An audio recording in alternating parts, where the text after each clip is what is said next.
All right. Hello, everybody.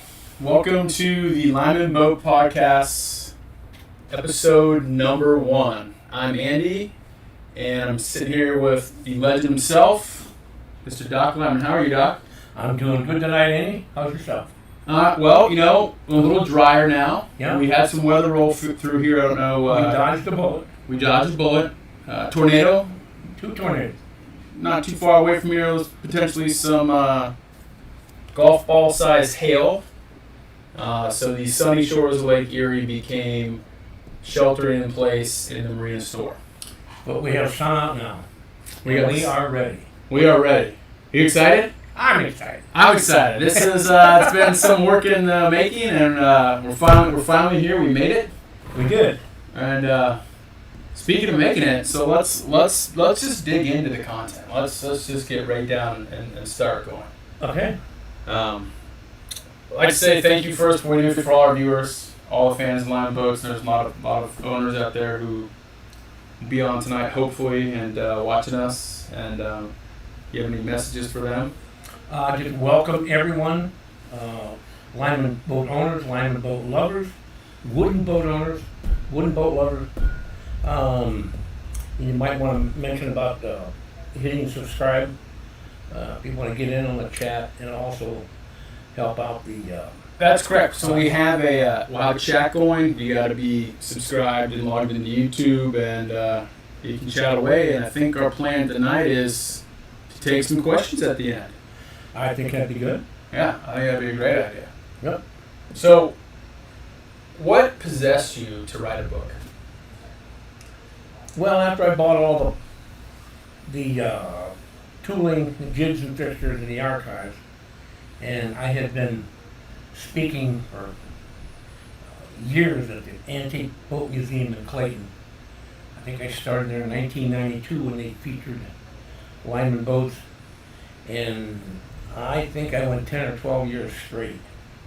And after I came in possession of all the archival material, needed to write the book, Tony Malika and Jack Savage, 2 writers that I met up in the Clayton area, convinced me that the book had to be written.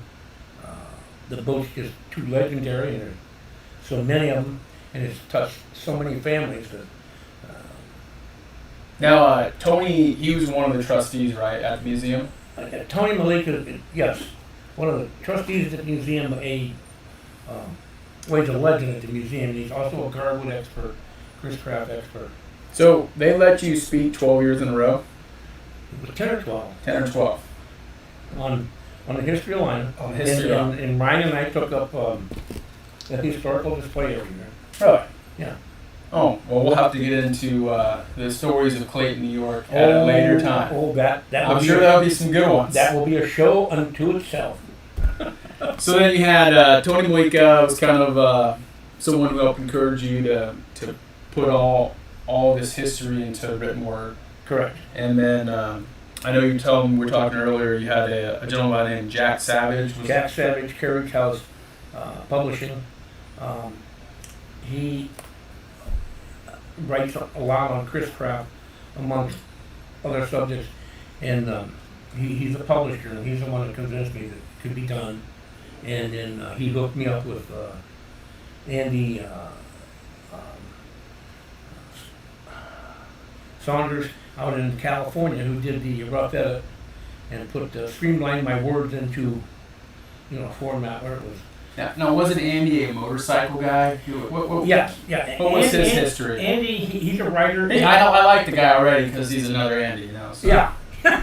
But he's a writer, and he wrote mainly on motorcycles. And I told Jack, I said, well, he doesn't know anything about Lyman boats. He goes, that's the key. We don't want to destroy the flavor of your writing. All we want to do is make sure it's punctuated correctly, streamline it, get it formatted right. And so it'll carry on your flavor. He doesn't need to know anything about Lyman boats. And it worked perfectly. We sent him out a chapter at a time, one or two chapters at a time via email. And he would edit them and send them back. And that's how the process got started. So now you have this book in front of you right now, right? This is the book. This is. Do you want to show? I don't know if all of our listening audience knows the book. Why don't you give it a show there? Let's see this thing. This is the book, Lyman Boat's Legend of the Lakes. It was printed in 2004, and I think I started working on it 5 to 7 years before that, before I could get everything together and put it to print. So, and if anybody needs a copy, there are some left available, and they can be purchased at lymanboat.com, our website. And I do have just a handful of the limited editions that were taken off the first 200 that are labeled limited edition. They're also hand stamped and numbered, and of course every book is signed. So that's the collector's piece. That's the collector's piece. That's collector's And piece. anybody that wants to email me at doclyman@lymanboat.com about one of the limited editions, feel free to do so. The other ones can be ordered online, off the catalog. And as we continue to get more savvy with doing this broadcast, we'll put a link up in our show so you can be able to link right to those products. So, going into the book, I think one of the things we talked about is if you have your book and you want to follow along, we're going to go through this in an order. Except maybe when we get to the chapter on whole numberings, and that's a whole other. That's a whole other animal. That could be a whole show, though. I could explain how the Lyman used, or what they did to, document their hauls and how they orchestrated everything through the years. And so, we'll go through all 7 chapters. And more, because this book only contains part of the information. That's true. This book could have been probably twice as big, but Jack Savage explained to me, you have to stay within parameters to market the book to the audience you're trying to target. So there's just a lot of stuff left out that we can go through as we go through chapter by chapter. Maybe we should start calling this story time with Doc Lyman. We can do that. All right. Well, let's dive right in. So, the first chapter in this book is kind of setting up the history of the founding of Lyman Boats, and I actually found it very interesting on a lot of the historical context, especially local stuff within the Cleveland, Sandusky, Upper Lakes area. And so it all starts with Ernest and Ann, right? Ernest and Lyman came from Prussia with their 4 kids, 2 boys, 2 girls, right before the start of the Civil War. Yeah, I believe right at 1861. Yeah, actually right at the start.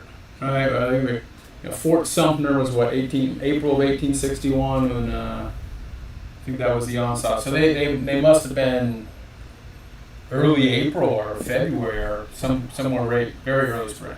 Yeah, that's probably winter still.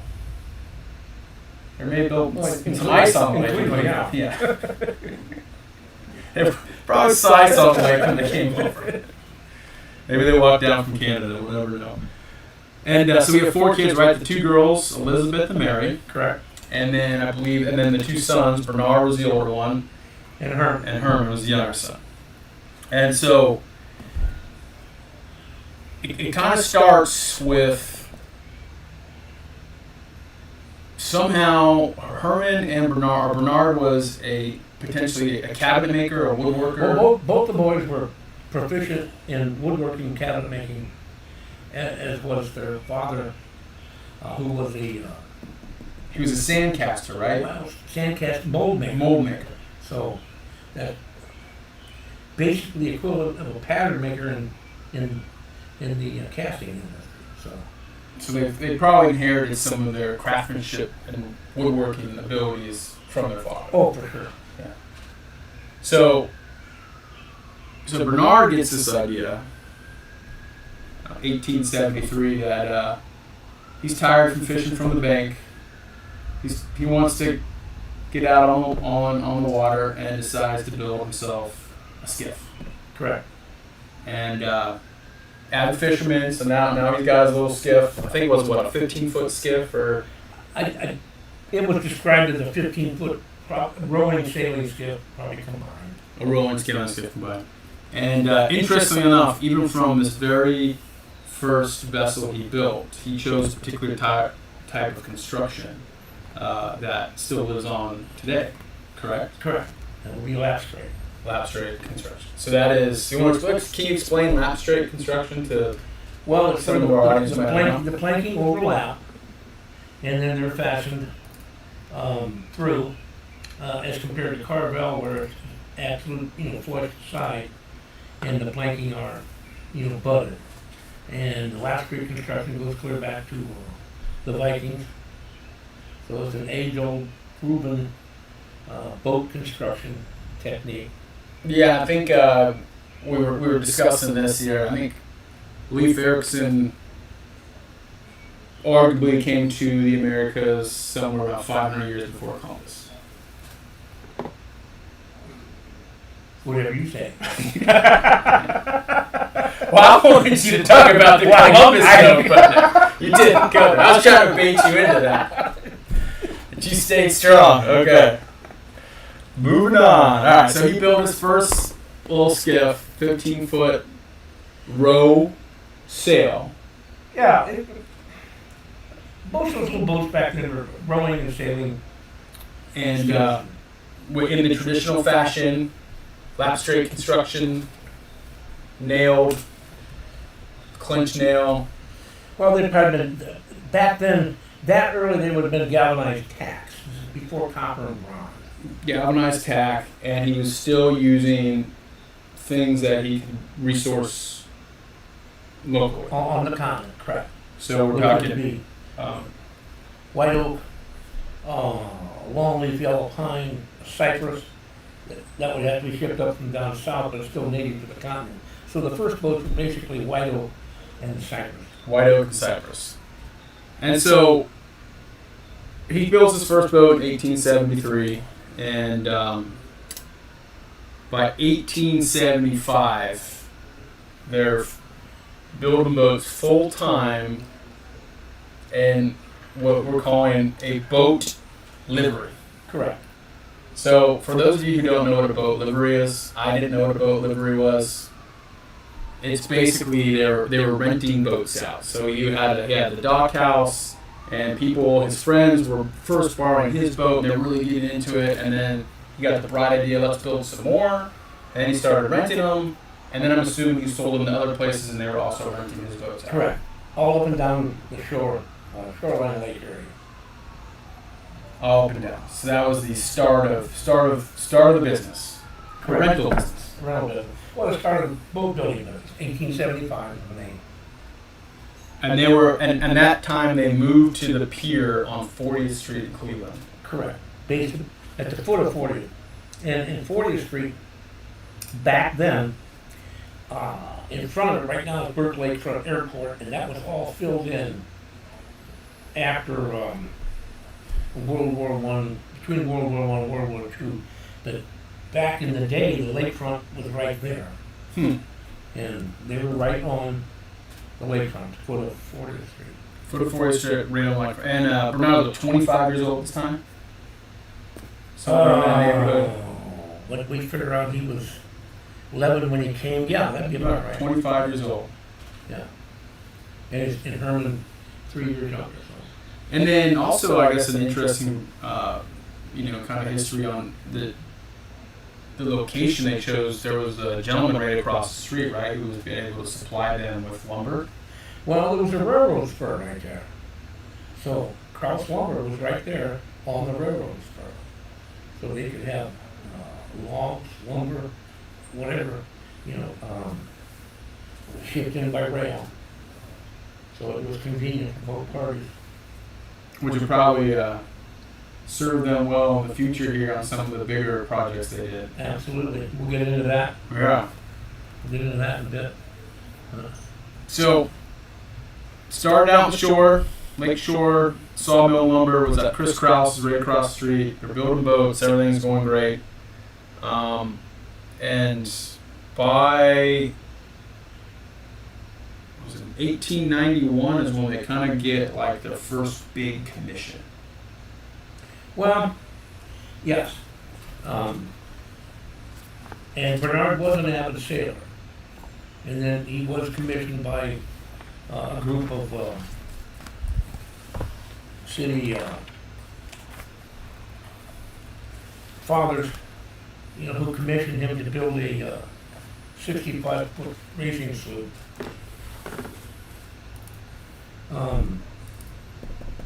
To race the Great Lakes. And it was a Herreshoff design with Bernard's, blessing. And they built that right there at in the book. It shows they built it right on the dock and actually cantilevered this boat over the dock and launched it. And it was massive. It had 11-ton keel. That was the Nebula, right? The Neva. And he built several sailboats through the early years. This was by far the biggest. And now, so there's some interesting history with her too, because she was on the lake for a period of time. Correct. And then made her way out past down the St. Lawrence Seaway, out past Clayton, To Long Island. to Long Island. Right. And the Roosevelt. Anybody connected with any kind of yacht racing will recognize the name of John Roosevelt, photographer. He took thousands and thousands of pictures of all the yachts on the East Coast, and there's a great shot of this boat under sail off of Long Island. And due to copyright issues, I couldn't publish the picture, and the photos you see in the book are the actual lithographs that were taken in 1891 of this launching. And I had a good friend of mine who was a computer graphics expert. He got them enhanced enough to where I could publish these, so they come out clearly. But, and this boat was, I don't know if you touched it, it was not clinker style, right? No, this was lap strip. Yeah, no, this was Carvel. Oh, Carvel. Carvel. Most likely built long leaf yellow pine over white oak. So light and fast. Light, well, I don't know how light, but it was fast. Like a 10-ton keel, 11 ton. 11-ton keel. Wasn't it an iron keel or something crazy like that too? Yeah, it was sure back then, all iron. An iron keel. Yeah. I remember that sitting on the bottom of the river somewhere. Yep. So that was the first kind of big commission that Lyman boats had. Their first moving away from making small skiffs, rowing and sail skiffs, into a larger vessel. And then they had another kind of let's go in order of year. It was like 1904 was the Alexander Winton commissioned them to make a vessel too, correct? Correct. He wanted a gasoline-powered launch, which, Faye Bowen's, large canopy, just a standard launch. And Alexander Winton was the producer of Winton automobiles in Cleveland. Short-lived, but, back then there were a lot of different guys going into automobile manufacturing. Well, this is the breadbasket of automobiles. Well, correct, yeah. So he had the brothers, and at the time, of course, it's Lyman brothers of Cleveland, and they built him the Melda. Melda. Yeah. And that was the boat for Alexander Winton. Correct. And then one of the other early builds with some notoriety was the Magnolia. Magnolia, that was absolutely the biggest boat Lyman ever built. 73-foot motor sailor. More motor or more sail? It only had 100 horsepower single standard. But air start, right? Yeah. Forward and reverse. Yeah. And sail. And sail. But I mean, what a piece that must have been. 73 foot. And yeah, it wasn't that wide. I think one of the pieces that we talked about the other, I don't even know if that made it into your book, is that carried 600 pounds of ice. Yeah, And a massive ice chest. Yeah. Before refrigerators. It was only 13 feet wide, 73 feet long. So it was a pencil. Oh, yeah. But, I'm sure it was quite, pressing. I'm sure it was probably more of a dock boat, I would think. More dock boat? Yeah. Kind of like some of the boats next door that never really leave the dock. Well, I mean, 73-foot boat with a single screw, 100 horsepower engine. You'd have to have a couple of tugs to get you off the dock. But now, so you had a story where you think you saw this boat up here. Is this like unidentified? Is it verifiable? That boat sat down on the east side of Cleveland in a marina. Because they often talk about this big 70-foot old boat that sat there for years and years and years and years. And it, could have been the Magnolia, could have been another one. I mean, Lyman wasn't the only one building boats back then. So did you actually see that boat in the marina? No, I wish. I wish I had a picture. We had a Picture, at least we had a picture of the thing dilapidated from something back 30, 40 years ago. If somebody had a photo, I'm sure we could identify it from the blueprint of the boat. So if anybody out there has a picture of this particular vessel sitting in the marina, let us know so we can maybe do some research, see where it went. What, to the burn pile? The burn pile? She gone. She gone. So that was Magnolia. And we gotta get into this interesting part of Lyman's history because this was 1911. And we're starting to get into world turmoil at this point, right? We're getting into World War I, Europe's ramping up, and I think we joined the war, was it 1917 or 1916 we joined the war? I think 1916 we joined the war. I was right around that. Right around there. Because we weren't there very long, it was over 18, maybe. Yeah, we weren't there very long. They'd already been going at it for a few years. This is something that I found fascinating. So they were going strong. They were building boats down there on the 40th Street boat works, and we can, we can also talk about the, how antiquated the facilities were. I mean, no electric to start with. So they started out as all hand built, correct? Well, yeah, I mean, they have, foot treadle machines, for jigsaws, but everything else would be hand sawn. Is that kind of like a swinger sewing iron? Well, but with a jigsaw? Whatever it takes to run a belt, and the belt powers everything else. We'll say one thing run on the belt, and then it'd be belt driven throughout the plant. Correct. And it wasn't until right before they moved, they got a generator and probably had a large belt line installed, but it got a little more sophisticated down there. But before they probably working no electric, lanterns, lantern light, no electric, woodworking, hand tools. Yeah. I bet you quite a few of those guys were missing a finger.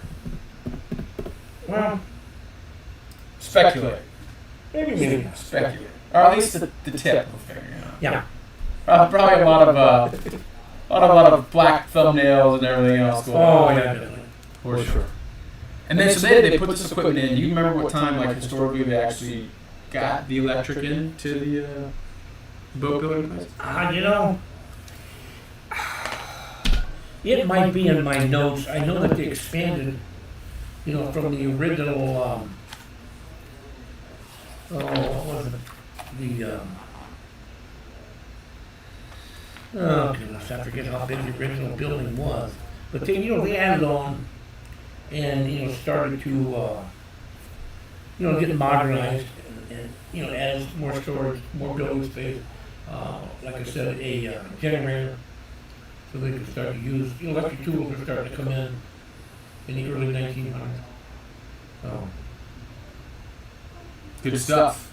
yeah, And then it all came to a crash and burn. an abrupt end, as it were. Abrupt end, as it were. Kind of like the storm. It came in really fast and then it was gone. Yeah, And now it's beautiful. So what happened?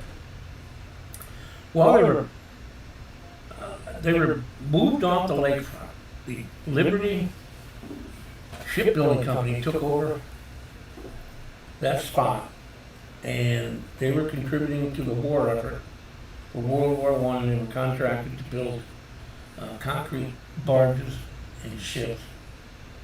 And Lyman was literally forced off the waterfront. And there's a little bit of controversy around that too. There's some speculation on why they may have been. I mean, because obviously they had a woodworking shop. They could have done other things for the war effort. They could have used their skills to easily, transform. But there's some speculation about why, but we won't get into that. Or maybe we should. Well, they were of German heritage, and we were warm Germany, so who knows? Who knows? So they ended up getting kicked off the waterfront. What happened to all their stuff? Do you think they had to leave it? Well, they moved it back. They moved it back inland, and this is one they were going to the back of the house, right? correct. Let's just start down that path because they go from the waterfront, and then there's this transitionary period where now it's pretty much just Bill, right? Yeah, because Bernard Herman had retired. Bernard was getting ready to retire, and Bill had come into the scene, I believe, at 18 years old at 1901. So it's basically his baby now. He's off the waterfront, and they have a place on 43rd Street. And it was just a house, right? Correct. And it took me a while to figure out what was going on. And then a good friend of mine who helped with a lot of the research, Frank Pecorella, found a demolition permit issued to the Lyman family to tear down those shed roofs. And we started to piece this thing together. They had a piece of property that ran from the street back to an alley. So they had a huge series of shed roofs where they were building the small outboards. They started building into the smaller boats. Correct. And so Bill, interestingly too, Bill almost didn't go into boat building at first. No, his mother did not want him to continue down that path. She wanted him college educated, and he did go to school to get his accounting degree. And I'm not sure whether he ever went to school for naval architecture, but he drew a lot of the prints for the Lyman boats during the 20s and 30s. So did you have like the drafting table set up and would make prints like that? Well, yeah, And you have some of those prints still, right? thousands of them. Thousands of them. Yeah, I've got, and I've got well, the one in the book, the one he hand drew at his desk, and there's even a coffee cup stain on the piece of paper he was doodling on. Oh, that's pretty cool. Yeah. So he goes to school to be an accountant, sitting around saying, you know what, this desk job's not for me. It ain't. It's not my cup of tea. I did it, Mom. I tried to walk the line, but it's not working. It's not working. So Johnny cashed it and did something else. Yep. And Never to leave the boat building industry until he died in 1952. wow. And so now they're setting up shop in the back of their house, and they're building boats. And you're going to help me out here on the time period. So we're getting into like the end of the war. Our war period, 1917 we're getting into the 1920s, early 1920s. Early 1920s. So we're pre-depression. Correct. Pre-depression and post-war, pre-depression. So we got a lot of people come back. We're kind of rolling here as a country. People started wanting a little bit of a free income, right? Correct. And they were doing things with boats that they weren't doing before. Well, and the outboard, all you ever do is come out with an outboard motor. So the outboard motor, It changed everything. and so one of the things I remember, it was an interesting point, is Bill kind of like foresaw that this outboard engine was going to change the course of not only how he was going to design boats, build boats, market boats. He was a very early adopter of the outboard. Absolutely. And so let's go to the outboard for a second, because this Evan, first one that came out, do you know? Ollie Evan. Ollie Evan, I don't know. One of the earliest ones I can remember is that little speedy twin was basically a reverse. He turned it around and it went reverse. And so now they start doing something interesting with this boat. So Bill kind of goes on in a different direction for a few years, right? He's got the shop at the back. He's building boats, and he's building boats that are starting to go fast. Well, actually, what he started to do, you can see it in the design on the rowing scales. Yeah. You know, with the transoms, they were round, they were wine-shaped, you know, transoms of the style of the day, and you know, with the crown on the top. Well, you know, he starts to level that off to where you can set The outboard. outboard. So he's making a transom. He's actually making a transition from rowing, or making a transition to power and rowing. You can not only row the boat, you can put a little outboard motor. But then, you know, you can see that the outboard motor is going to, it's way in the future. And then the entire hull design changed to accommodate outboard motor. So, speaking of hull design, I'm going to backtrack here because there was something we didn't talk about that I kind of want to note that happened early in the first build that is still relevant as the company moved forward. And that was white paint, right? That was a characteristical. It's not even a word. That's just making a word up. Characteristic. That's a characteristic of these boats, right? They had that kind of like whitewashed white hull. Correct. And then the Shear strake was not shiny, and they went hot linseed oil, hot linseed oil dipped, and then kind of a gray finish in the bottom. Yeah. And then part of the thing with that clinker style construction, they were, and with the way they were doing the nails, they didn't fill the holes in a fair amount. You could kind of see. Yeah, they were filling the screw holes, but the clinch nail holes weren't, so that, you know, the hull looked like it was dimpled. A little dimple, so it had some character to it. Oh yeah, for sure. And then I think, another thing, I started, coming down here when I was in hull construction. So one of the other fascinating things about the way that lap straight construction works, is also characteristic of the boat, is the way that it absorbs pressure and pushes it to other parts of the boat, like it's kind of like a shock absorber. Well, the lap straight, And it's very strong. yeah, it's strong construction, but every lap, no matter how thin it is, whether it's a 3/8 plank or half-inch plank, every one of those laps is going to absorb something when it comes on the water, because it's flat surface. So it becomes the characteristic smooth ride of a Lyman boat. Correct. And you combine that lap straight construction with the hull design, which Bill Lyman came up with, and that's and he designed it for Lake Erie. Which she can get nasty out there. Yeah, and it's a short chop. It's not like it's not like an ocean. No, they're all stacked up on top of each other. Yeah. Yeah. All right, I'm digress. I'm going backwards. I'm going back to time. You keep bringing these up, now I'm remembering stuff that I've read, just that you wrote, and going backwards. So where were we? Well, Besides, we can't have the AC on here because it makes too much noise. yeah. We're just getting ready for them to be lured over to the shores, or the Sandusky Bay area.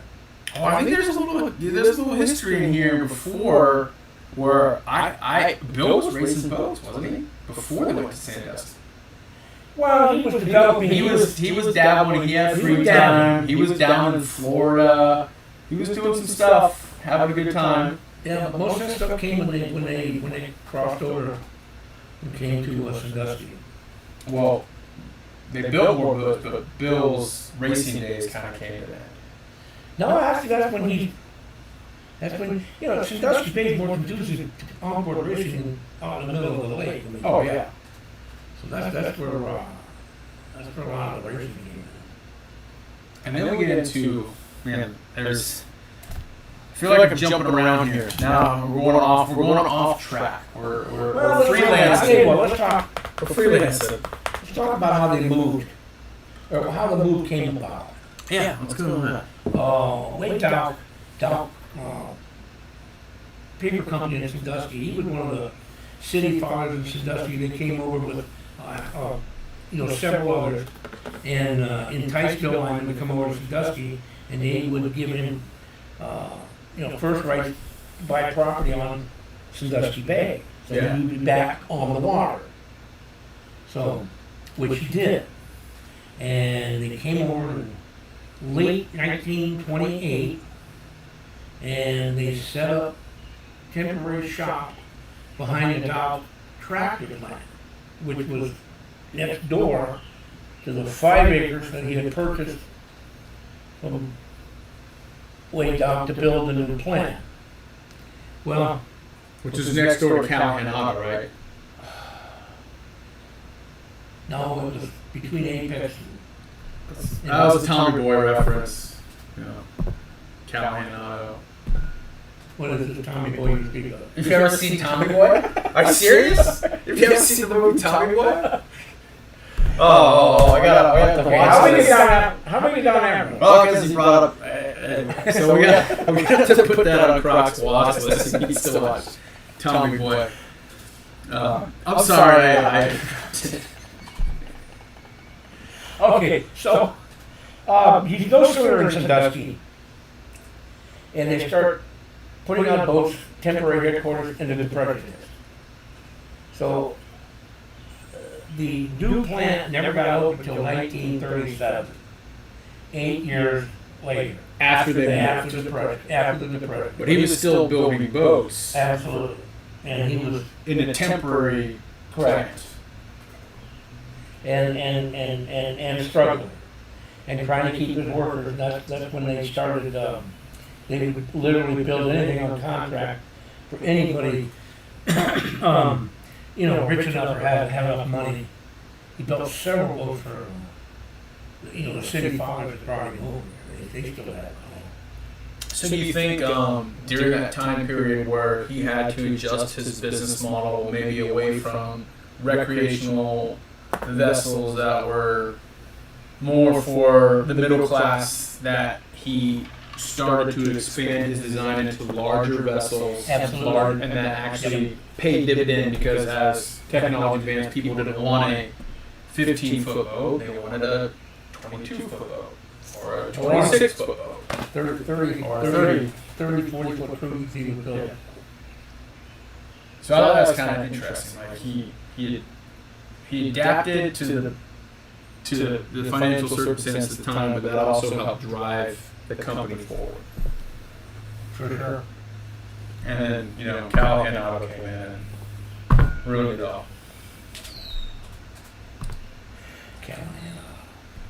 So a shout out to the Jimmer 55 says he loves you.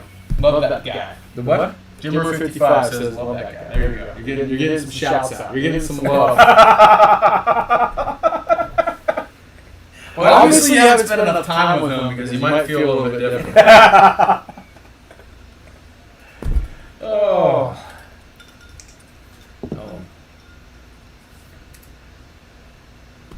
So where are we? Well, We're somewhere between moving into Sandusky and we're in the depression. and depression. We're in the lull right now. Right. So, all right, before they moved over there, and remember you used to have one of these boats. They built a little race boat that had a reverse lap straight construction. Correct. Correct. What was the name of that boat? I thought these things were kind of famous for the time. Well, it was just called 13-foot displacement racer. 13-foot displacement racer. Correct. And there was a gentleman up here in Michigan who ran it quite extensively. I think he was sponsored by Lyman, right? He got like a new boat every year. James Rudy. Yeah. And have you ever? And you have one. Correct. Yeah, like, it's probably never seen another one, never even heard of another one. But there's one in the collection, and it's 1930 when the very first one was made, and it was a hot boat. It won races. Oh yeah, It was fast. yeah. And the idea was the whole idea with the last great construction is to soar cushion the ride. That's going to slow you down. So Bill Lyman said, well, now if I reverse this, I'm going to sacrifice the ride, but I bet I can pick up speed. And he did. And those boats were doing almost between 45, 50 mile an hour in 1930 with a Class C racing motor. Which is only up to, what, 25, 27 horse? Yeah. That's moving. So were there boats that you raced against that used just the regular, frame on frame, like a flat, but with his boat was still faster? Or is there any kind of history on that? Because people were building boats in all different designs and racing, right? Correct. But he was the only one using this like kind of reverse lap straight. Do it that way we know. Well, yeah. I don't know. You probably would have if you do a lap straight construction, be a reverse or standard. But he was very successful in that.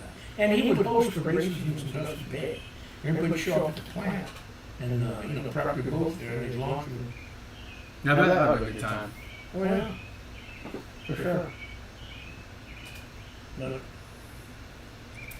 And that was the 13-foot. What's it called again? displacement races. It's 13-foot displacement. You know what? You gotta show me that one time.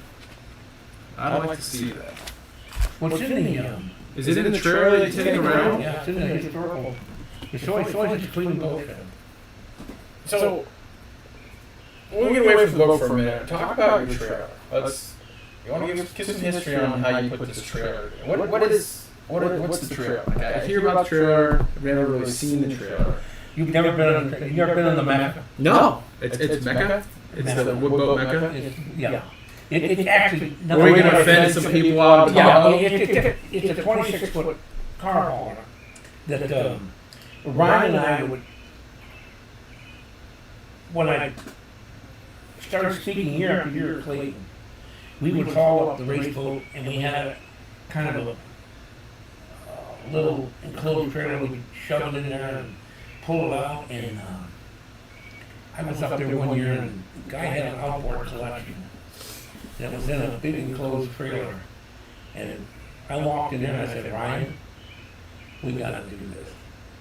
And we went home and I bought a 26-foot car hauler, with a Drop down. down.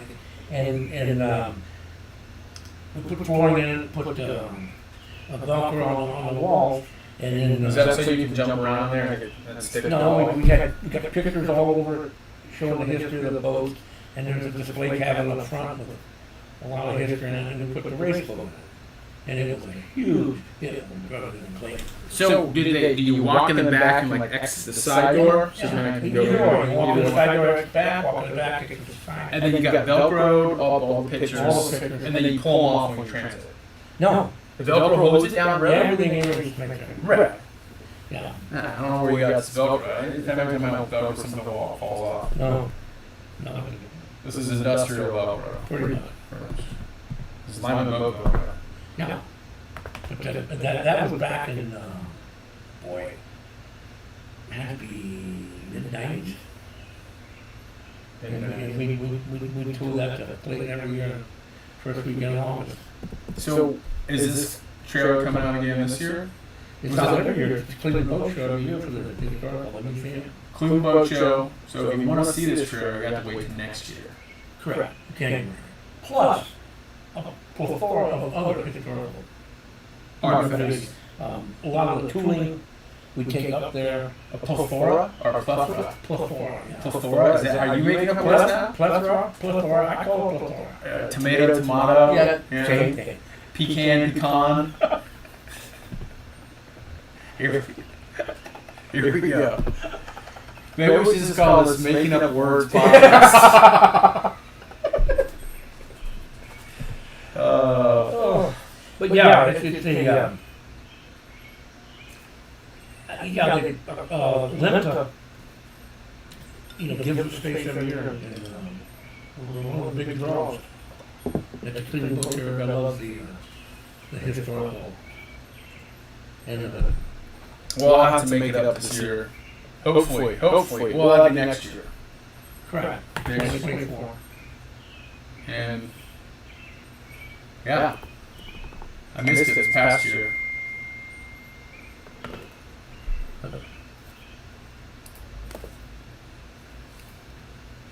So, I don't know, do we have any, you got any questions on board? We don't have any questions. If you have a question and you'd like to chat in, we can take some questions. Well, we certainly could. Or we could just keep deliberating for the rest of the time. Bloviating? Bloviating.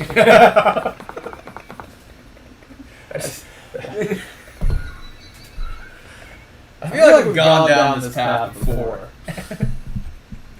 That's funny. Yeah. You have anything you want to talk about? Anything on your mind? Well, we do need to Get some announcements? Anything coming up here? well, yeah, we've got the second annual Lyman Cruise in Sandusky Bay, Marblehead Estates, next Saturday, June 24th. Starts at 11, lasts all day long, and it's all over Facebook, and we'd love to have anybody and everybody that loves Lyman boats come out. We would especially like to have you bring your boat over. Chris Lindsay is coordinating it in conjunction with Marblehead Estates, and you can email him at Blinkerbuilt at yahoo.com. Attention Chris Bunzy, and make a reservation. It's free dockage. It's going to be a great day. Be food trucks, entertainment. Chris Hammond from Lakeland Auto and Marine is doing a live engine demonstration. He's bringing over, I believe it's a 318 Chrysler, going to fire it up and Diagnose it with Harbor Freight tools, right? correct. Right. So show that you don't need Snap-on, fancy to get the job done. Yeah, and it'll be a fantastic day. Weather's supposed to be great throughout the week and next weekend. And like I said, it's the second annual, and you can find it posted at lymanboat.com, on Facebook, on lymanboat.com, Lymanboat Facebook, Lymanboat Q&A page. I mean, you just come on out, bring your boat. We'll have dockage. We'll have a good time. Well, speaking of a good time, Chris from Lakeland Auto has a question, and this is a great question. He asked, what kind of wood do you recommend for underwater, specifically planking? Now, I mean, I know I'm not the wood boat expert, but not getting into too much trouble, I'd like to answer this question, because I would say poplar coated in epoxy. No. No. That could be a whole other show. Lyman used. Boy, now that you bring this up, World War II, brought everybody into the age of mass production. And Lyman, of course, built boats for the war effort. And the government stipulated that they use marine fir plywood. Well, up until that time, Lyman had been using solid cypress, solid mahogany. Well, you can imagine the line of clinch nails and screws on a straight grain piece of solid lumber would actually weaken it. And those solid hulls had a tendency to split along that line of fasteners. Well, plywood came along, and he was required to use that for the war boats that he built, and that's a whole other subject we'll cover in the war chapter. But he saw that the plywood with the inner plies would be perfect for lap straight construction because there would be no weak point on that line of fasteners. So during the war, he built several outboard models and sunk them in the outside the plant in the at the docks to see if the stuff We'll start to delaminate. would start to delaminate, whether it would really hold up. And lo and behold, it was the greatest thing ever happened for lap straight construction after the war. After they extinguished what solid lumber they had left to build after the war, they went strictly to that marine fir, and it was Simpson marine fir plywood. So all the newer Lyman boats after World War II were Simpson marine fir, Correct. marine grade plywood, Now, cut in strips, Yeah. straight together. correct. And they're 8 foot lengths, and it was scarfed with planks to make the longer planks until in the late 60s, early 70s when you could buy plywood long lengths. But today, Hydrotech is a mahogany species, marine plywood. It's metric, it's Asian, so it's slightly thinner by 64, but it's even stronger and better than the Simpson marine fir. But today, if you were doing any kind of new construction, lap straight or repair, you would want to use the Hydrotech. It's mahogany species, Asian. So, in answer to that question. That was quite well. That not poplar.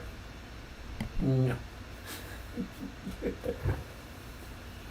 No. Am I gonna get in trouble if we start talking about poplar? What? Hey, there's a lot of houses sided with poplar siding, but it's, you probably don't want to use it for underwater wood construction. So I think, Shell, thanks, Travis. I think we're getting some echo on the mic, so we might have to start working on maybe moving that closer to you, so they can hear what you're actually saying. Okay. Is that better? Is that better, Travis, out there? A feedback from the peanut gallery. Well, at least we're getting feedback. I'm thinking the thing we didn't have any listener. Well, this is the first show. Well, yeah. We got some people. There'll probably be more people for the after dark session. Yeah. Hey, speaking of that, we probably want to make an announcement about the next show. Yeah. So we're gonna change the day. Somebody has to go to a wedding. Correct. So it'll be next Wednesday. Next Wednesday night. What's the date next Wednesday? Probably should know this before we announce things on the show.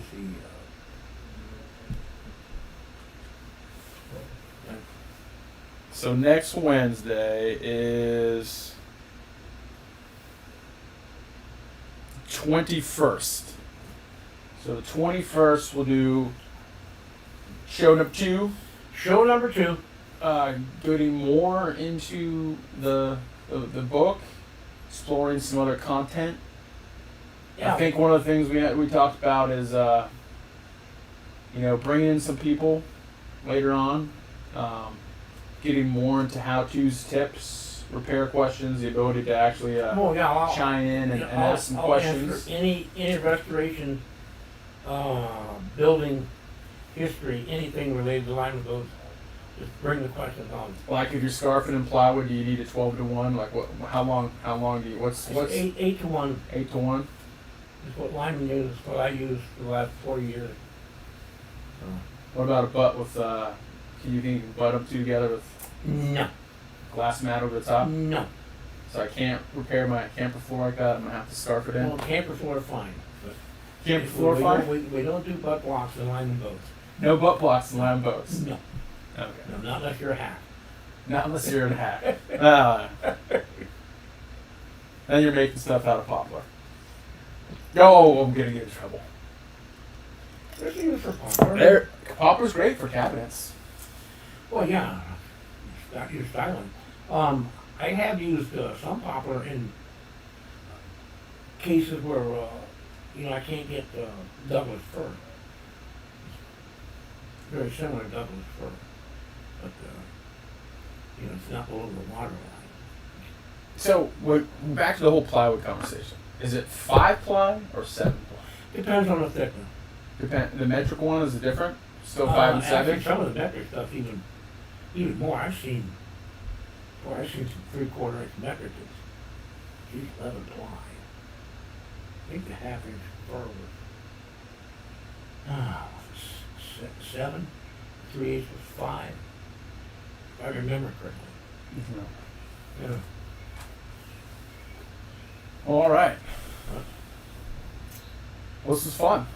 It's a Yeah. good time. I hope everyone enjoyed this initial podcast, and we're still working out some of the kinks, figuring it out.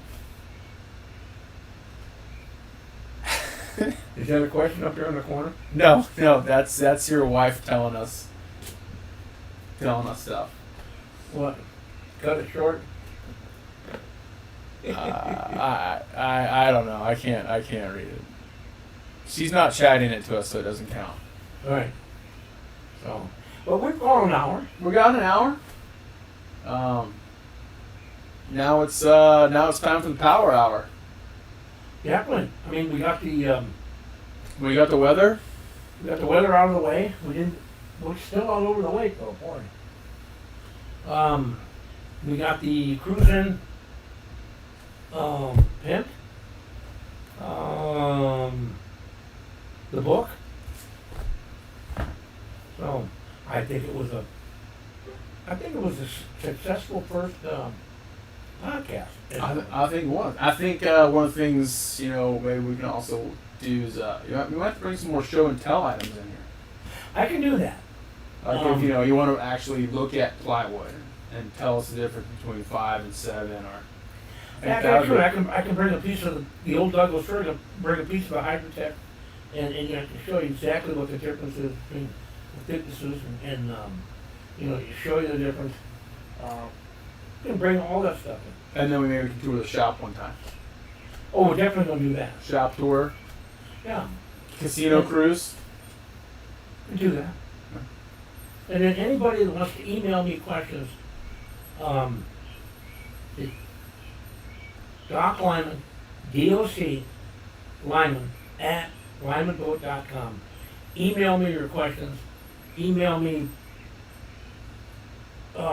Actually, give us some feedback on how you think the show went tonight. It'd be nice to have feedback from some of the people out there that listen tonight. Yeah. Yeah. I'm gonna steal the 3 E's: engage, entertain, and educate. Correct. Now I think we engaged. Arguably entertaining. I don't know. And hopefully educational. Well, I think it was a little bit educational. Did we get any more questions? Yeah, Travis asked what made the Lyman boats fade out for military usage. Well, it's just the end of the war effort. Well, the one at the end of the war, I think. Yeah. Yeah, and they went back to doing commercial manufacturing. Yeah, pleasure. Yeah, all the boat builders, Garwood is building basically some of the same boats that Lyman was. Lyman was working in conjunction with Matthews. Matthews was building bigger boats. Lyman was helping them with some of the components. So it was just yeah. After the war, everybody went back to making their pleasure boats because the war effort was over. Because everyone would have a good time out on the water Oh yeah, with no one shooting at them. yeah. But Now, interesting enough, there is some history here in Sandusky with, was it at, oh god, we're going to get off topic here. Kennedy's XO. Wasn't Kennedy's XO from Sandusky? yes, And he was the one who came up with the idea to write the message on coconut. correct. Yeah. Very interesting. Local guy. And that's another speaking of Sandusky Maritime Museum, they will be featured at the Lakeside Boat Show in July. I believe it's, I don't know, first or second weekend. And they will have a 3-day showing, similar to what Lyman boats I did last year. So, everybody might want to come out to see that. Sandusky Maritime Museum will have a nice display with anything and everything Sandusky boat building related and history. All right. Well, thank you, Croc, for everything. Andy, Had a good time? I think it was good. I think it was good. I was happy. Like I said, we'll get some input. We'll get some input. Thank you, everyone, who listened and tuning in, and we appreciate your support. Thanks, everybody. And hope to do many more of these in the future and get you guys all the answers to the questions you have about Lyman boats. Next Wednesday night, Next Wednesday night, 8 o'clock. 8 o'clock. We'll And see you back here, same place, same time, same bar. at the Lyman Man Cave. Oh, yeah. Oh, I gotta stop this.